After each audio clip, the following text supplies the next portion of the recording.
राधे राधे दोस्तों। आज हम सुनने जा रहे हैं मकर संक्रांति की पावन कथा।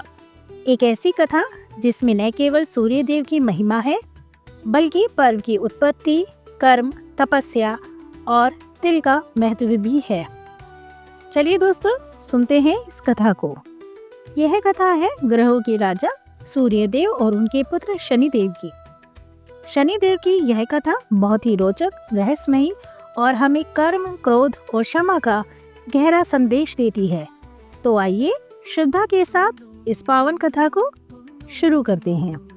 सूर्यदेव की पत्नी का नाम संध्या था। संध्या स्वभाव से बहुत ही कोमल और शांत थी, जबकि सूर्यदेव अत्यंत प्रचंड तेज वाले थे। संध्या सूर्यदेव के तेज को बड़े कष्ट से सहन कर पाती थी। सूर्यदेव का तेज इतना अधिक था कि संध्या उससे बहुत परेशान रहने लगी। वे मन ही मन सोचती थी कि किसी प्रकार तपस्या करके सूर्यदेव के तेज को कम किया जाए। समय बीतता गया।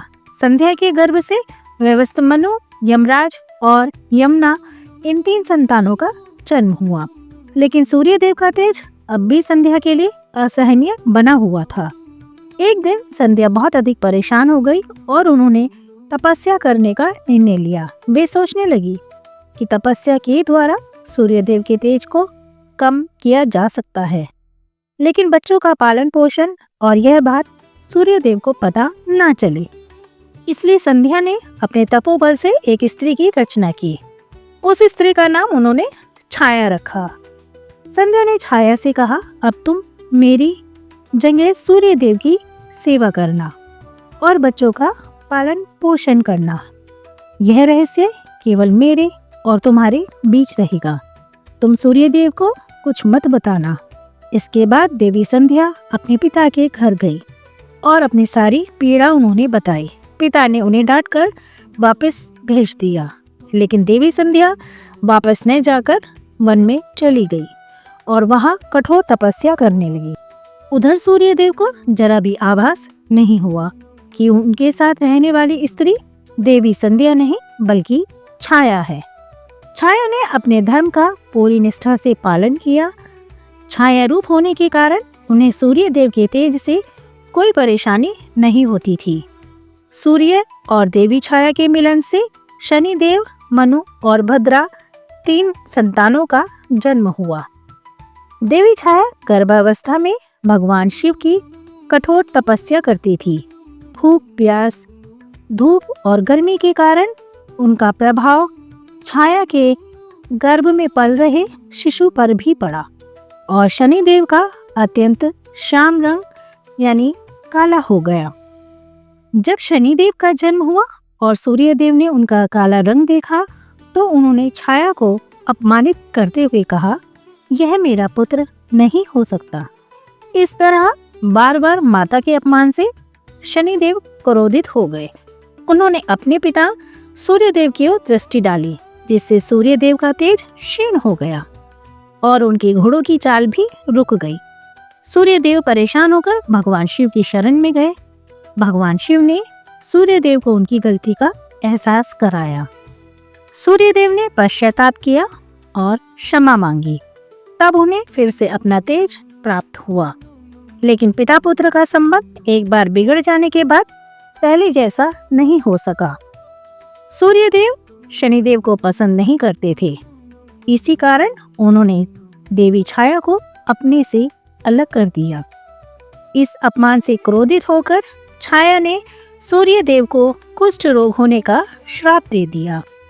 सूर्यदेव तपस्या करके कुष्ठ रोग से मुक्त तो हो गए, लेकिन क्रोध में आकर उन्होंने शनिदेव और उनकी माता छाया के घर को जला दिया। इससे माता पुत्र दोनों को बहुत कष्ट हुआ। जब यह सब यमराज ने देखा तो उन्होंने अपनी सौतेली माता और अपने भाई शनिदेव को कष्ट में देखकर पिता सूर्यदेव को समझाया। यमराज की बात मानकर सूर्यदेव अपने पुत्र शनिदेव से मिलने उनके दूसरे घर मकर में पहुंचे।